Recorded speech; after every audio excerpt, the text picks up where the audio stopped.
Good late morning, everyone. My name's Bruce Mack, founder of Platinum Trust Group. We are going to have a very exciting panel. We are going to talk to and interview with 4 of the industry's top leaders in tax and accounting. I've got some really good questions for them. Time permitting, we can and might be able to open up the mic to you too. So let me introduce these guys without any further hesitation. Shehan, if you would, put up your hand. Shehan Chandrasekera is the head of tax strategy at Coin Tracker. Then we've got Harsha, if you would, put up your hand. Harsha Patwardhan is EVP and Chief Revenue Officer at SFS. We've got Aaron Jacob. Aaron, you're right here. Aaron's the head of Accounting Solutions at TaxBit, and previously a member of the Financial Accounting Standards Board. And last, but definitely not least, Tom Shea, Financial Services Crypto Tax Leader at Ernst & Young. So we have a very distinguished panel. Guys, give them a round of applause if you would. Awesome. So moving right along, let's start with Shehan. Let's do some couple of foundational questions, and then we're going to get into some really deeper discussions. Shehan, can you please give us a quick overview of how crypto taxes work, and if you wouldn't mind, cite a couple of examples. Sure. So cryptocurrencies, even though we call it a currency, for tax purposes, it's treated as a property. Can you speak up a little bit and/or turn your mic in? Yeah. Hope this is better. So even though we call it a currency, it's treated as a property for tax purposes. So what that means is whenever you sell them, whenever you cash out, whenever you convert one coin to another, that triggers a taxable event. So let me kind of walk you through 5 situations where you will have a taxable liability when you're dealing with cryptocurrencies. So number 1, cashing out. Say you purchase a Bitcoin for $10,000, you sold it for $40,000, you got to pay taxes on $30,000 worth of gains. Pretty self-explanatory.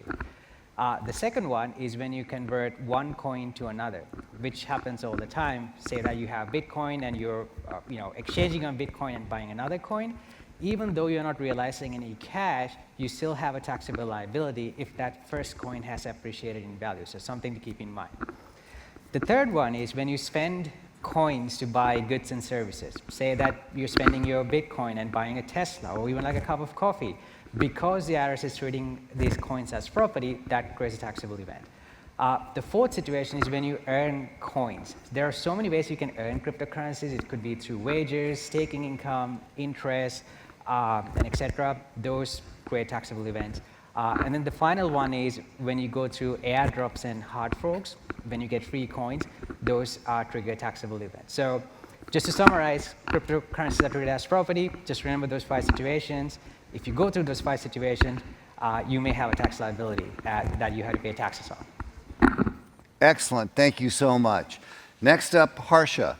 Harsha, what are the biggest pain points you're seeing companies experience today when it comes to accounting for digital assets? Yes. So as fund administrators, our basic task really is to account for every transaction that our clients basically do in their funds. And that is itself a big challenge. The first thing really is being able to tap into every exchange, every wallet, and any other avenue used by our clients to basically trade and transact cryptocurrencies. So the first step really is getting this data. And the challenge really in getting the data is the lack of API connections, the lack of a easy downloadable way to get data, get transactions. So that's really a challenge when it comes to newer protocols and newer exchanges. The second big challenge really is getting transactional level data. So a lot of places will do accounting using balance accounting. So essentially what they would do is you take the opening balance, you take the closing balance, you have a difference, and that's basically profit and loss.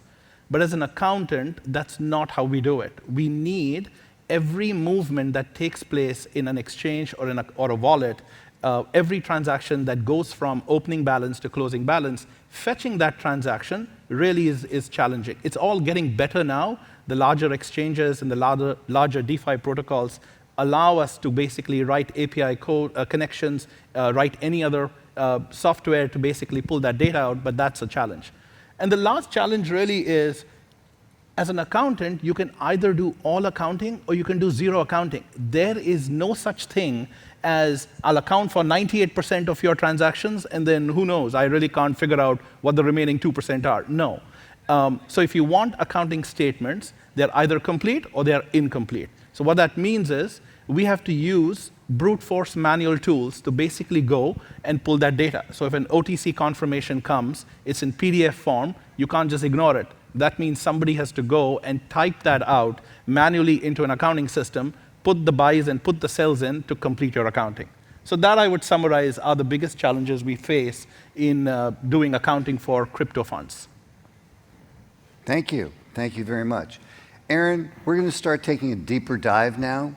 So Aaron, I have a question for you. The SEC recently published SAB 121.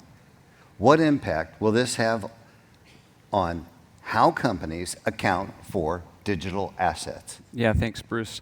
Maybe before diving really deep into the weeds of SEC SAB 121, let me just plus one what Harsha said. Some of the challenges that we see in the industry starts with the data ingestion side that Harsha talked about. And then when you think about the volume of transaction that the industry is dealing with, it's significant. We have clients that are managing tens of millions of transactions. So being able to have solutions that scale, being able to stay out of spreadsheets and make sure that you can scale to that volume, it presents a real challenge when you're doing it at the transaction level, lot level tracking, so that you can identify what's my cost basis, what's my book value, what's my fair value. And then the accounting rules, they're undefined. There is no tailored accounting guidance for digital assets in US GAAP today. That's not a project that has been formally taken on to the FASB's technical agenda.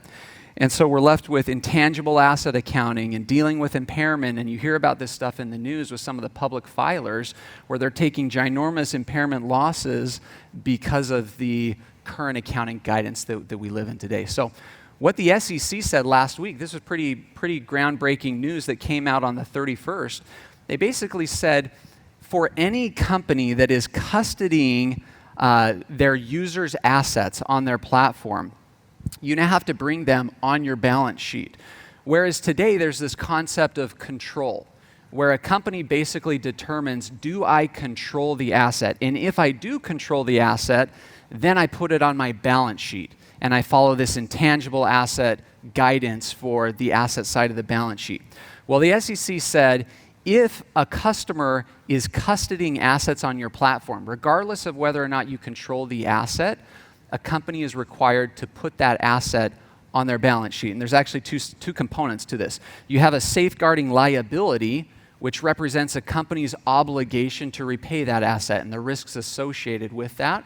And then you have a safeguard asset, which is essentially the other side of that. Both of those are measured at fair value, but it does present just frankly some challenges for companies. One of those challenges is that now companies are potentially dealing with multiple accounting models for similar assets.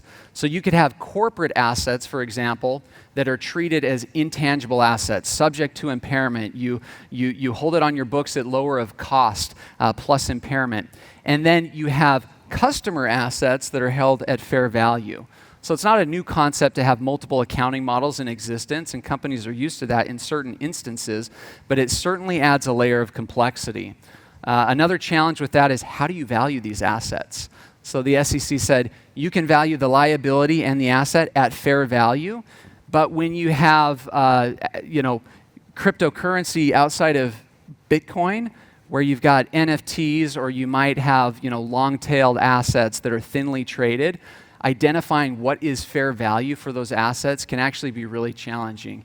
And then I think one of the final challenges of the guidance is you could actually have multiple companies reporting the same assets on their balance sheets.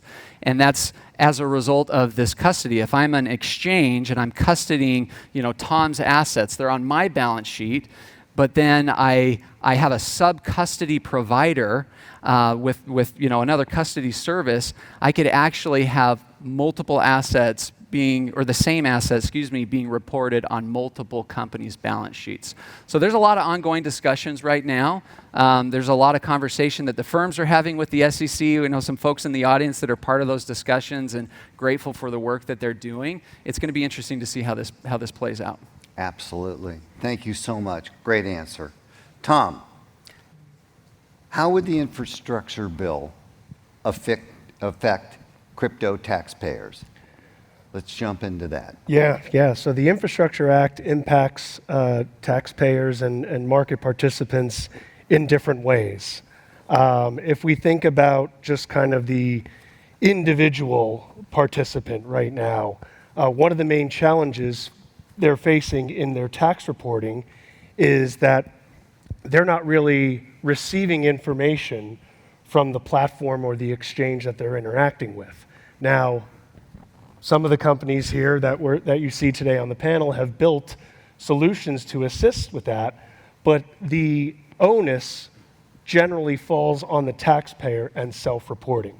What the infrastructure bill does is it requires certain bodies defined as brokers, and we'll get to the definition of broker in a second, but it requires brokers to actually report to their customers various types of transactions, including gross proceeds and cost basis. So a lot of the challenges we've been talking about with tracking cost basis and having that information available, that's going to create a lot of complexities for those who fall under this broker definition. We are awaiting guidance right now on that definition of broker because the initial definition was very broad. So there are certain taxpayers that are going to be subject to this, right? The global centralized exchanges are going to be pulled into this. But then there are certain other, like mining companies, DeFi platforms that are, when this originally came out, there was kind of a little bit of an uproar saying, well, we don't have the infrastructure to report this. We don't have this taxpayer information. We're not going to be able to meet these obligations. So I think the Treasury kind of heard that, and they're working on, a proper definition of broker. One of the other significant provisions is any recipient, any taxpayer that is engaged in a trade or business that is a recipient of cryptocurrency in excess of $10,000 USD equivalent is going to be required to report that receipt of crypto on a Form 8300. And that's going to need to be done within 15 days of receipt, which is going to, again, create a significant information reporting hurdle. So I think in certain cases, it's going to be beneficial for the individuals out there that are looking for some kind of report that they can tie their tax reporting to. Okay, I've received this 1099 now. I know what my proceeds were. I know what my basis was. I can fill out my 8949 and 1040 now. But then it's obviously going to cause some significant administrative hurdles for those that get pulled into this broker reporting. Thanks. Appreciate it. Guys, I'm going to change the format up a little bit. I'm going to start with you, Shehan, down at the far end there. How you doing? How's the weather down there? Good. Everything good? Yep, do good. Good, especially now that you got a mic that works. Excellent. So I'm going to ask a question, and we're going to continue that in a waterfall effect back to me so that each of you has a chance to chime in. So, given the lack of authoritative guidance tailored to digital assets, which accounting model should companies be using to account for their digital holdings? Shehan, if you'd weigh in first, please. Yeah, so Aaron mentioned about this new guidance that came out of the SEC where they want the company to treat digital asset as an asset and a liability because you owe it to somebody else. And then we have this guidance from FASB saying that intangible assets should be treated as an indefinite intangible asset with no life. So, exactly, just like Aaron said, we're going to see like companies treating these assets in different ways because there's no specific guidance. FASB has said, okay, treat digital assets in a certain way, and now SEC is saying, okay, treat this in a different way. By the way, I agree with the SEC's position. I think it makes more sense. It requires you to kind of mark up and down assets to the fair market value. The problem with the FASB guidance is that if you have cryptocurrency in your, in your company's balance sheet, if it goes down, you have to mark it down and record this thing called like an impairment loss. But if it goes up, you do not get to mark it up. So again, there are reasons behind why accountants are doing that, just to be, that it's a matter of being conservative, and conservatism is one of the key traits of, in any accounting model. But it doesn't give you the right, the true nature of the asset that you're holding, because if the assets go up, you don't get to mark it up. So to answer your question, we'll just have to wait and see what the industry does. Great. Harsha? Yes, so I'm going to answer this from the perspective really of a fund and not an operating company. So the challenges for funds really is with no specific guidance in terms of how to account for some of these crypto assets that funds hold. There are different treatments that are basically given to the same asset. What we have seen is it's basically an interpretation and basically saying if there are asset characteristics of the crypto holding that you have, and if you can match them, for instance, to equities, or if you want to match them to private equity or venture, you're basically going to start characterizing these assets and then bucketing them as you would in other non-crypto assets. And then it's really a subjective view that is taken in terms of the accountant, that is us, or in our case, there will be an auditor for each fund as to how they want to apply which standard to that particular asset. So what we have seen is a wide variation in terms of how similar assets are being treated by different accounting firms. So you would have, one classic example essentially was one asset that was in long lockup, and we had 3 different clients holding it, 3 different audit firms auditing that particular asset, and we ended up with 3 different values. Again, all the 3 values are correct. It's a matter of interpretation, how you would do it. Essentially, at some point, the FASB needs to come out with guidance as to how you would treat these assets. And I think one of the other biggest issue is, there are some accounting firms that consider Bitcoin as a level 2 asset. There are observable codes. You can treat it as level 1, but you still have some views as level 2, and it's not incorrect to apply level 1 or level 2.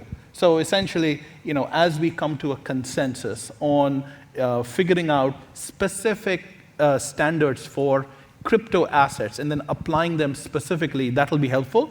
But till then, there is going to be this variation in terms of the same asset being treated differently by different firms, or different funds rather, because they have different accounting treatments. Excellent. Tom? Yeah, so I'll tie this in through a tax lens, but I promise I'll get back to accounting.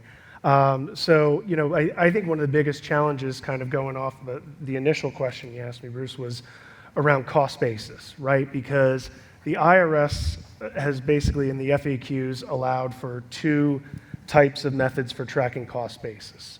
And that's one, to specifically identify the asset that you are selling and tracking, and or if you choose not to do specific ID, you default to a FIFO method. And so you have these kind of 2 options for tax. And within the realm of specific ID, there's been this new term called HIFO, which is kind of like highest in, first out. And I think where that potentially creates some challenges are, right, is you may end up in a situation where you are keeping separate books and records for your GAAP accounting and your tax accounting, right? And that certainly creates operational challenges in of itself. However, because of that, of the fact that the IRS allows you this method of specific ID, it can be very advantageous from a tax planning perspective, where it allows you to say, well, tax rates are low right now, and I'm expecting them to go up, so maybe I'll select one of my lower cost base assets to recognize a larger gain at a lower tax rate. It gives you that range of flexibility, but obviously with that becomes the operational challenges. Thank you so much. Aaron? Yeah, what I'd add to this discussion is first just an acknowledgement that we do have accounting standards that apply to digital assets today. If you were to talk to FASB, if you were to talk to your auditors, I would encourage you early on in the process to get your auditors involved and make sure that they're on the same page. There is guidance that exists today. So for corporate holdings, we fall under this intangible asset model. The AICPA has put out a practice aid specific to digital assets. And it's extremely helpful, and companies are using it today as a blueprint for how they should actually run their accounting. And so it's important to be familiar with that guidance and be able to follow that guidance so that you're not on fringe area where you could be getting yourself into trouble. But I think to directly answer your question on what is applicable and where are we going to build on some of this, the FASB actually last year, they issued what's called an invitation to comment, where they basically said to any stakeholder that's interested in putting their opinion out, what are the things that we should be focusing on as we consider our technical agenda for the year ahead?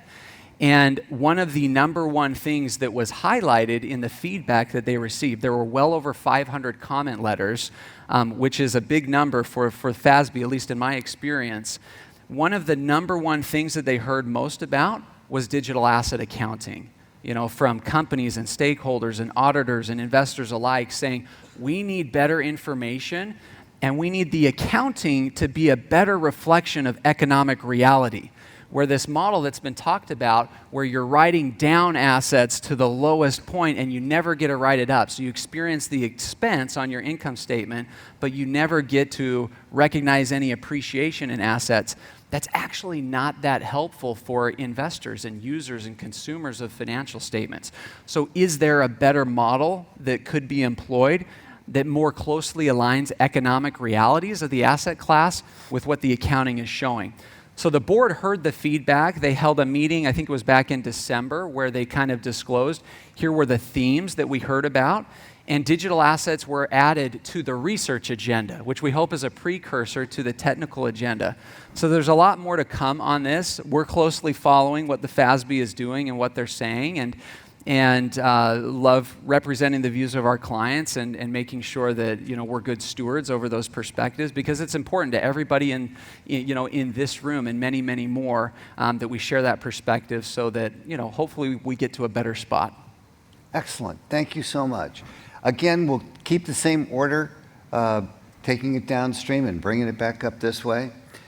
And it's kind of a follow-up question, so I think it kind of dovetails nicely. There's currently is no authoritative guidance tailored to digital assets. Therefore, should we expect that the FASB to address this topic? What's your feeling on this?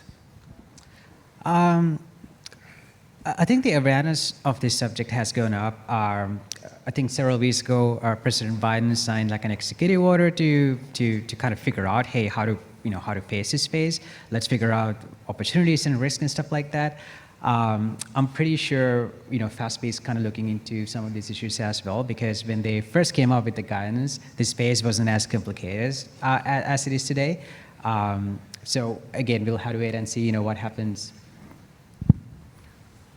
So I think the timing is right. I mean, digital assets is no longer a hobby, right? So it is mainstream, not just companies and small asset managers. Large asset managers are getting in, big allocators, pension funds, endowments, they're all investing in this space. There is definitely going to be a convergence in terms of FASB standards. I think FASB recognizes it. I think the accountants recognize it. And I would say the following, right? I mean, the comments I made about how different accounting firms treat it differently, that was 2020 accounting. We are seeing in 2021 accounting statements, there is a lot of convergence in terms of what is happening. And I think, and give it another year or so, as the accountants converge their understanding and their treatment, and the FASB comes and joins hands with all of that, we will have a uniform standard for digital assets and how this is being accounted for. Yep. Tom? Yeah, what I find interesting is just how these different bodies kind of view digital assets, right? And again, I'm the tax guy, so I'm going to go back to the IRS. But when they released their initial guidance back in 2014, the view was kind of strictly cryptocurrency as property. And what we've seen, especially in the last year or so, is the development of these provisions where the IRS is pulling digital assets more into areas that were designated for securities. Just again with the Infrastructure Act pulling it into the broker reporting. With the Green Book now, we see two significant provisions where they can potentially get pulled into mark-to-market treatment, as well as non-recognition on lending transactions, which I think is going to be a big win for a lot of market participants out there. But at the same time, the IRS is pulling them in, but they're not necessarily saying cryptocurrency is a commodity, cryptocurrency is a security. They're sort of acknowledging that it's their own asset class, which I think is a major step forward for the IRS and how they're thinking about this. One thing that I'd say just to wrap this up is that the we've got to FASB really wrap up. I was told that we're just really one out quick of time, comment but if on you've this. got another 30-second comment, let's have it. And The then we FASB gotta loves call it. feedback, and so people that have feedback, they're open to have those discussions. In my discussions with folks at the FASB, they're really focusing on a couple of things. One, what is the pervasiveness? Have we met the threshold that it's pervasive enough? And I think the growth of this conference is evidence enough of that. Two, is it scopable? Can you have a project that's scopable? And three, is it feasible? Is there an answer out there that actually works? And I think there's clear answers that yes, yes, and yes, it is pervasive, it is scopable, it is feasible. So I anticipate the FASB taking this up, look forward to working with them and figuring out how we can get a good answer out there for digital asset accounting. Guys, I want to thank you very much for your time. This was a great conversation.